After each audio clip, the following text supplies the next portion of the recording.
Bueno, acabamos de presentar entonces los capítulos 4 y 5 del Evangelio según San Juan. El primero se refería al encuentro, es importante esto, el encuentro de Jesús con una mujer de Samaria, ¿eh? Y luego también el encuentro de Jesús con un lisiado, un paralítico, ¿eh?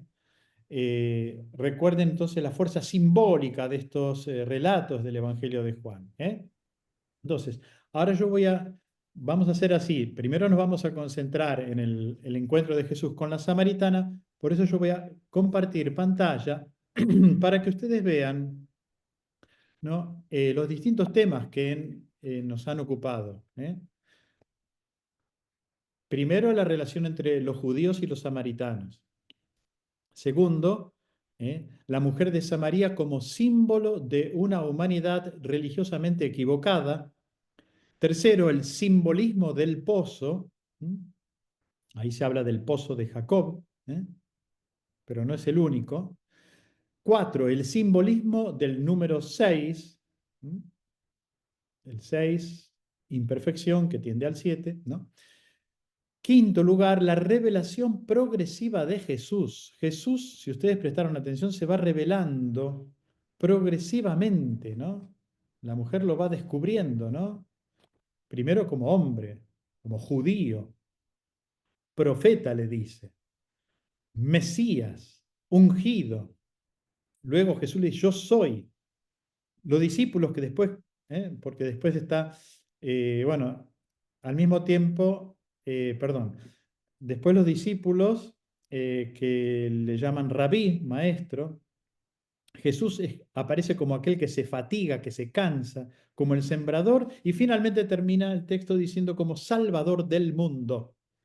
Bueno, entonces decíamos, esta revelación progresiva de Jesús, pero al mismo tiempo, punto 6, a la mujer se le va esclareciendo el misterio de su existencia. ¿Mm? Esto es muy importante para todos nosotros, ¿no? Poder descubrir el misterio de la propia existencia, no teniendo miedo, a poner sobre la mesa nuestra realidad, lo mejor y lo otro también. ¿Por qué no?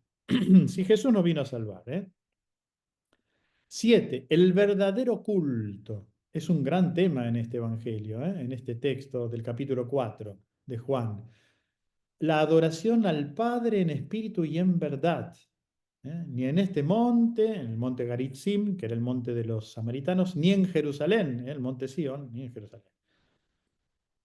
Un tema, un gran tema que no lo vamos a entrar en este tema, pero es el yo soy, cuando la mujer le dice, esperamos al Mesías, el Cristo, y Jesús le dice, yo soy el que te está hablando. El tema del yo soy en el Evangelio de Juan es un gran tema que nos ocuparía un encuentro, todo un encuentro solo dedicado a este tema, porque es el yo soy de la revelación en el Antiguo Testamento de Dios trascendente a Moisés.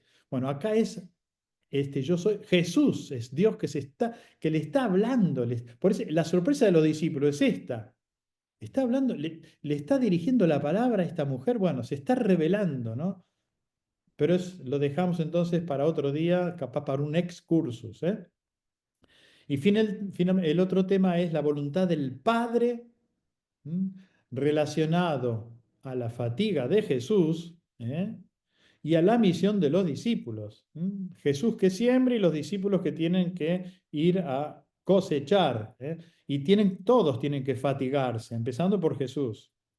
Y la fe de los samaritanos, finalmente. Bueno, dejo de compartir pantalla y pasamos a las preguntas.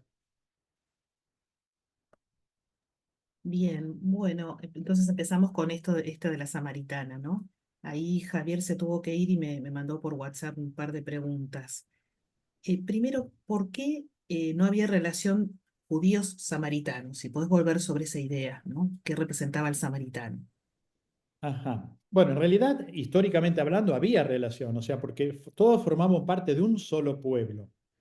Luego, cuando se separan el reino del norte, samaritanos, y el reino del sur, Judea, y cuando ingresan en Samaria, en la región de Samaria, los paganos, y aquí están los cinco maridos que representan los cinco dioses que vienen del paganismo. Bueno, se genera como una religión ilegítima, bastarda, ¿eh? Los judíos los judíos los odiaban a los samaritanos porque se habían alejado de la verdadera religión de Israel, del templo. Por eso se construyen su propio templo que después será destruido en el 129, creo, por Juan Hircano, alrededor del 129, ¿sí? Después de Cristo, obviamente. O sea, no va a quedar piedra sobre piedra tampoco de este templo, a los pies del monte Garitzim. Entonces, va a haber como una competencia entre las dos religiones. Bueno, no se podían ni ver los judíos con los samaritanos. Y aquí hay algo muy importante. Jesús se mete, se embarra, podríamos decir, y arriesga su vida pasando por Samaria, pero lo Mm. hace no por ser un imprudente, sino porque es la voluntad del Padre que el Evangelio llegue también a los samaritanos. ¿Por qué no? Wow, qué lindo, sí. Bueno, otra pregunta tiene que ver con el agua viva, simbolismo del agua viva, que Bien, acá Jesús le tenemos habla. entonces dos cosas. Por un lado, el agua estancada. Ya el profeta Jeremías hablaba, ¿no? Ya los judíos no quieren escuchar más a Dios. Es como que se hacen cisternas de agua estancadas, digamos, aguas podridas, ¿no? Entonces, lo importante del agua corriente, el agua que corre, el agua del río, esto es importante. Pero acá hay un simbolismo, no es solamente el agua corriente que nosotros abrimos la canilla y sale el agua y corre, está bien, agua Mm. corriente, sino que es el agua viva que Jesús le ofrece a la samaritana, ¿m? En contraposición al agua del pozo. ¿M? Entonces, y el agua es el simbolismo, es un simbolismo muy fuerte de la acción del Espíritu Santo. De hecho, nosotros, fíjense, el sacramento del bautismo tiene que ver con el agua, ¿no es cierto? Signo visible de una realidad invisible pero eficaz, que es la acción del Espíritu Santo en la vida del cristiano. ¿Mm? Sí, él habla Esa de agua que brota, manantial, esa ¿no? palabra, fíjense, la palabra cuando nos toca, se convierte como en un manantial dentro de nosotros. Ah, Es impresionante esto, ¿no? Es una surgente, nos llena de alegría, nos llena de entusiasmo, ¿eh? Una verdadera fuente, ¿eh? Jesús es la fuente del agua viva, pero esa palabra en nosotros hace que también dentro de nosotros esta agua se convierta también en una fuente, digamos que nuestra vida, dejando entrar la palabra de Dios, adquiere un sentido más profundo, ¿no? Bien. Ahí, Fray Manuel Fernández, hola, Fray Manuel, pregunta, ¿la revelación de Jesús no solo se hace a las samaritanas, samaritanos, sino también a los discípulos? Por supuesto, sí, sí, muy buena la pregunta. Claro, porque los discípulos también acá, un malentendido, esto es muy propio del Evangelio de Juan, ¿no? Tanto la samaritana como los discípulos, también se acuerdan ustedes el caso en el capítulo 3 con Nicodemo, ¿no? Estos malos entendidos, ¿no? ¿Cómo puede un hombre nacer de nuevo? No, no, Jesús no se refiere al nacimiento material de una madre, ¿no? No, se refiere al nacimiento de lo alto, a nacer de nuevo, es importante y todos tenemos esta oportunidad para nacer de nuevo. Y aquí la esperanza, estamos en el jubileo de la esperanza, bueno, todos podemos, a partir de hoy, supongamos, podemos volver a nacer de nuevo o renovar nuestra existencia, siempre con la posibilidad de nacer de nuevo, de un nuevo impulso para nuestra existencia, ¿no? Entonces, bueno, también para los discípulos, ¿no? Cuando le dicen, Señor, te hemos traído algo para comer y Jesús le dice, no, yo tengo un alimento, que es hacer la voluntad del Padre. Los discípulos piensan, bueno, alguien le habrá traído de comer, ¿no es cierto? Mm. Mal entendido de nuevo. Y no, mi alimento es hacer la voluntad del Padre. Es interesante decirle a la gente, Débora, que antes de empezar hoy, eh, yo te pregunté qué tal, cómo te levantaste, ¿todo bien? Dice, sí, sí, yo siempre me levanto, ¿m? Mm. Y leo un texto, con, con el cual me quiero alimentar, me dijiste textualmente, Sí. ¿no? Bueno, yo no sé cómo empezamos la jornada nosotros, además de un buen desayuno, que es importante, pero ¿con qué nos alimentamos? ¿Nos llenamos la cabeza de informaciones, prendemos la radio, la televisión, o escuchamos en el silencio interior una palabra que nos da esperanza? Después está bien, está muy bien que veamos los noticieros para estar, digamos, actualizados, pero yo creo que la primera actualización debería ser el mensaje que la palabra tiene para nosotros hoy. Jerónimo, ahí estás levantando la mano. Sí, por ahí una vez eh, escuché conversación ajena sobre el fundamentalismo bíblico. Lo que pude entender es seguir el Evangelio a la letra. Mm, Bueno, sí, todos los fundamentalismos que terminan siendo en realidad un fanatismo, ¿no es cierto? Terminan en algo fanático, es por una mala interpretación del texto, por una interpretación excesivamente literal. Es importante tener presente el texto, leerlo atentamente, pero leerlo atentamente significa no solo quedarse en la letra del texto, sino en tratar de comprender su significado simbólico, es decir, a qué nos está haciendo referencia. ¿Eh? Entonces, si nosotros nos quedamos en la letra, el riesgo es caer en el fanatismo, caer en una lectura fundamentalista. Y todas las religiones tienen su propio fundamentalismo. También los católicos tenemos gente fanática, ¿eh? Así que atención con esto.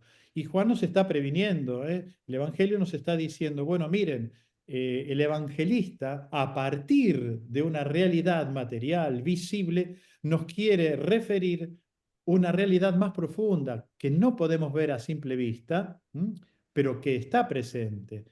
De aquí la fuerza simbólica del texto. bien.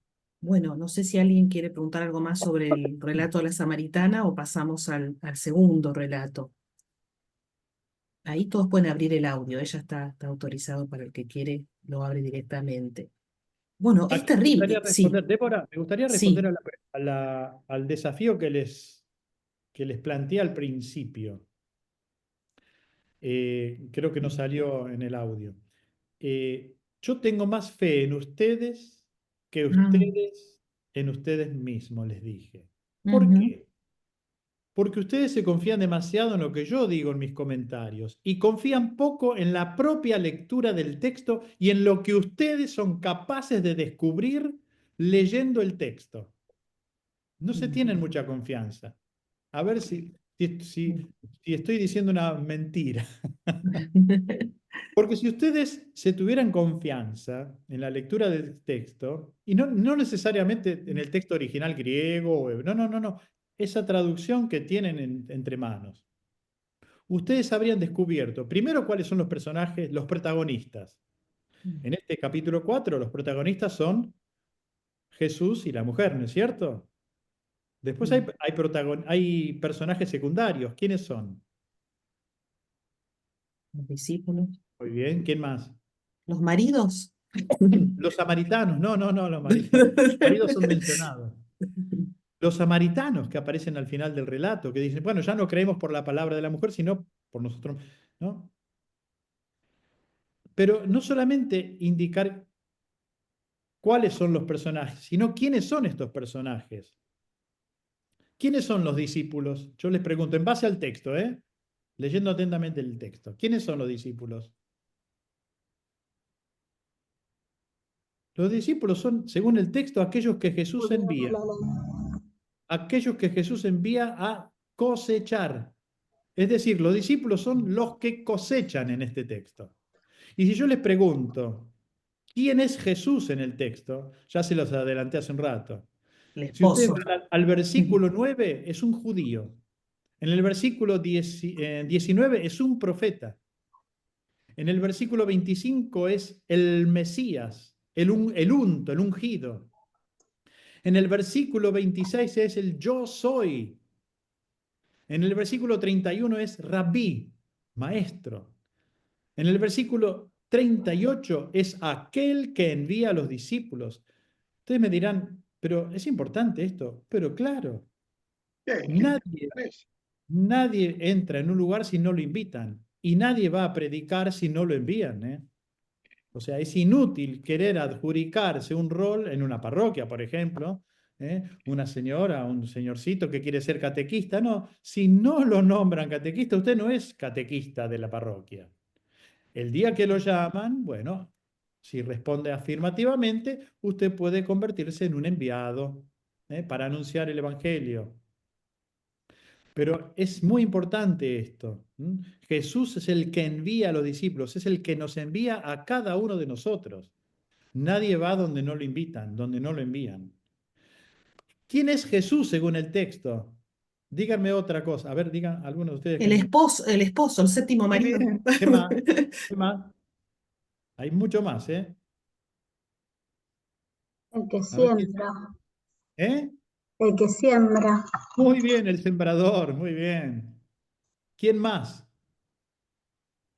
El que da agua para beber. Bien, muy bien. O sea, el que da el Espíritu Santo, El que hace la voluntad del Padre. el que hace la voluntad del Padre. ¿Qué más? El que une, el Sí, unificador. que unifica, Hola, bien. ¿Qué más? la verdad. pasa, Bien. estoy en un curso de Biblia. ¿Qué me pedís? ¿Quién más? El que toma la iniciativa, Padre, de encontrarse Bien, con nosotros. bien. ¿Quién más? Veo que están leyendo el texto. El que se fatiga. Eso, me encanta esto. Mm, ¿Quién lo dijo? Verónica, ¿no?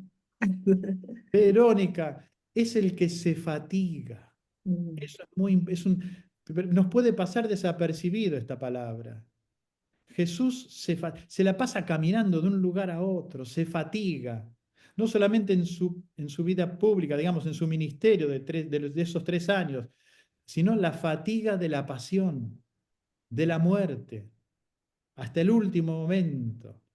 El que tiene sed, ¿no? Eso aparecerá. mm. Dame de beber, le dice. Esa sed aparecerá al final en el capítulo 19, en la Pasión, cuando Jesús desde la cruz dice, tengo sed, ¿no? Y el texto en el versículo 42, ¿quién es Jesús? El Salvador del mundo. Ven que ustedes se tienen que tener confianza. No hace falta un texto original griego, no. Ténganse confianza, descubran ustedes todo lo que el texto les está diciendo.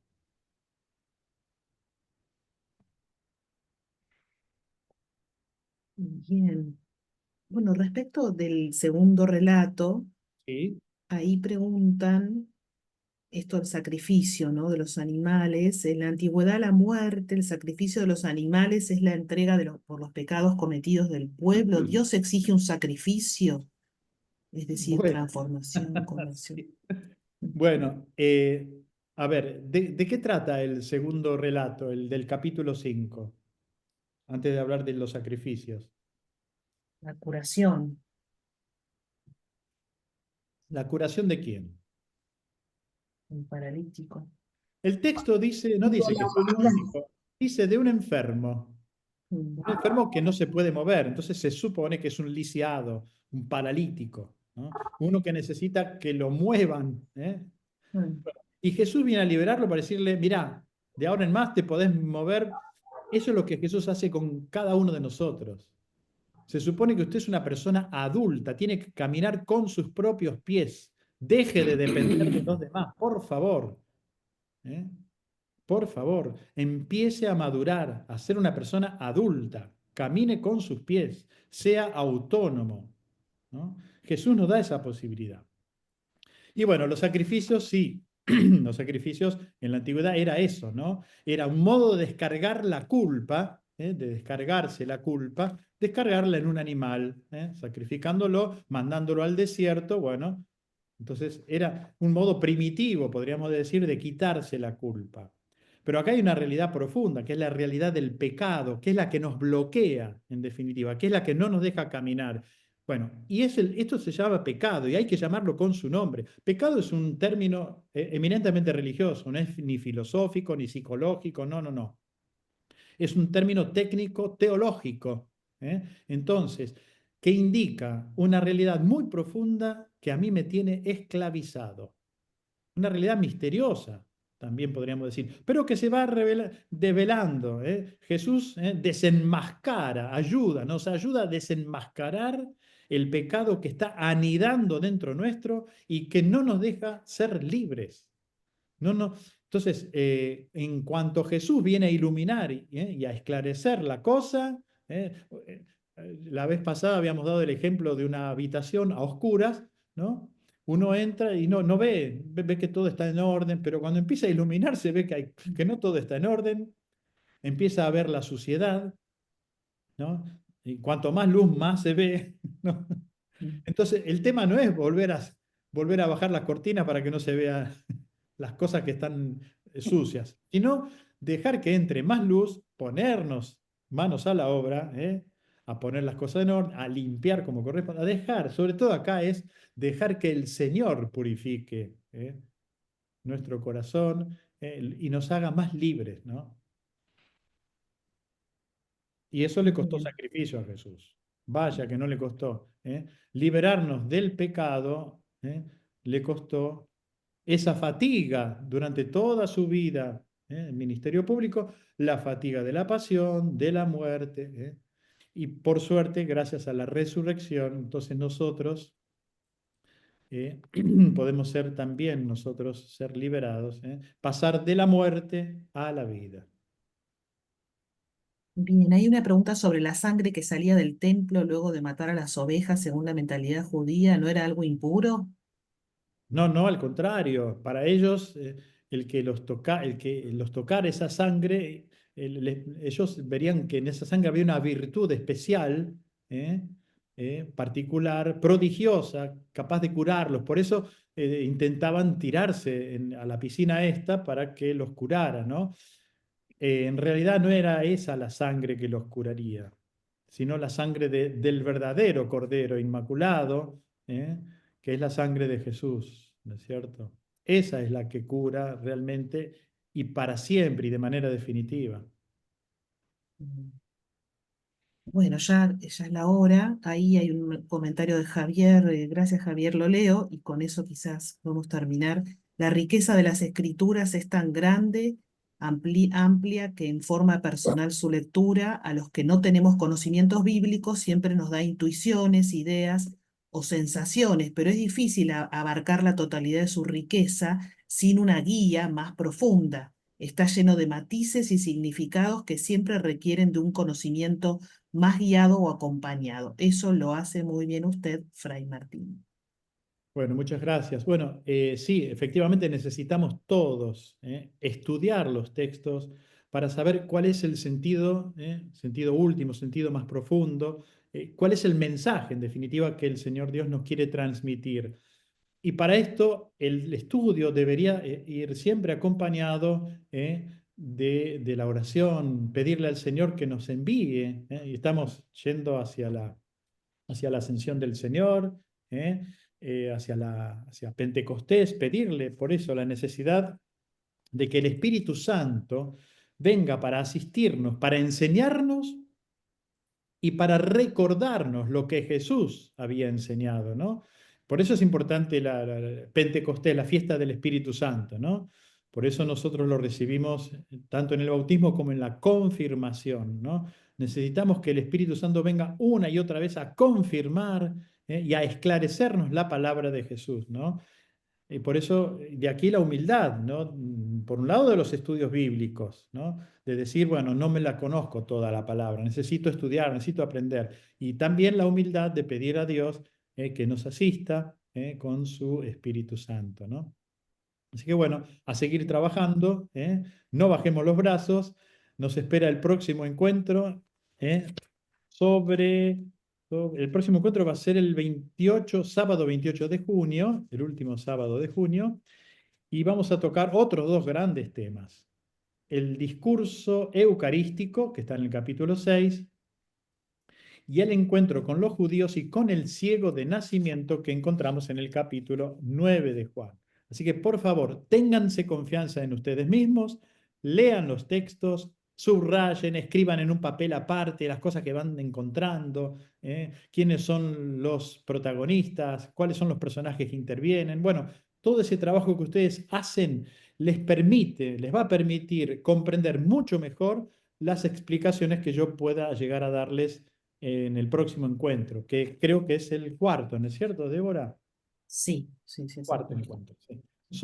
Este año tenemos 8 encuentros, así que bueno, ya nos vamos acercando a la mitad de este curso sobre el Evangelio de Juan. Bueno, les agradezco la confianza y el trabajo que están realizando también cada uno de ustedes. Nos das una Pedimos bendición. oración, como Sí. siempre, para que sigan rezando por nosotros, para que nos sostengan con la oración y con muchísimo gusto la bendición. Pero esta vez la bendición se la vamos a pedir al Padre Jerónimo. Dale, Jerónimo, Ahí animate. está. Sí, sí.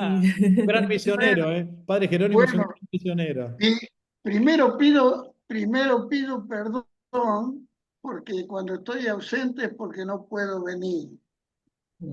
Que Dios los bendiga, los proteja, que escuchen a Dios en la Escritura y que busquen la interpretación de la Iglesia, porque creemos en la interpretación que hace la Iglesia. Que nos bendiga y los bendiga Dios, que es palabra, Padre Creador y Espíritu Iluminador. Amén. Amén. Amén. Gracias. Gracias. Que tengan lindo día todos. ¿Cuántos años tenés, Jerónimo? Ya gasté 87 años. Un niño. Qué bueno. Gracias. Y Adiós. qué lindo ver rostros que... Gracias. Me parece que hay una hermana correntina. Hay de todo, padre, acá. Hola, De hola todo. padre, ¿cómo estás? Sí. Sí. Sí, no, Chaco. Tucumanas también hay, tucumanas también hay. Está todo el país acá, es bien federal esto. Por ahora Vayan soy diciendo, correntina. vayan diciendo las provincias. Formosa, Bien. Neuquén. Tucumán. Wow. Chaco. Gracias desde San Juan. Bien. Muchas Laguna gracias. Blanca, Formosa. Eso es de los pagos del Toto. Sí, señor. Acá estamos. Llega la señora hasta ahí también. Qué gusto, qué lindo. También es de Córdoba, ¿eh? Alexis. Desde Córdoba, capital. Ah, pero Córdoba. ¿vos dónde naciste, Carolina? En Formosa, capital. Pero vivo en No, Córdoba. no presente Claro, todo porque tu el marido país, es cordobés. Qué lindo. Saludos a Diego. presente todo el Te país. doy gracias. Y los bonaerenses no dicen nada, no sé si Bonaerense, sí, sí, ahí está De Mirta. San Nicolás, provincia de Buenos Aires. los porteños también. Quilmes. Wow. Qué bien, qué bien. Lindo. Bueno, que tengan un hermoso día. Nos vemos la próxima. Bendecido fin de Próxima. semana. Muchas Bien, gracias. Dios los bendiga. Gracias, bendiciones. Chacay, Martín. Muy bien. Chao, Ojo el gracias. curso. Los felicito, Martín. Gracias. Gracias. Infinitas gracias, Padre. No te Desde olvides, Chile, un Débora. abrazo. Desde Chile. Bien, bien. Bueno, Muchas Desde gracias. Chile, un abrazo. Débora, besito para Saludos, ti. Clara. Saludos, gracias, Clara. Débora y Verónica. A ustedes. Gracias, Martín. Que tengan lindo día. Bueno. Igualmente. Adiós.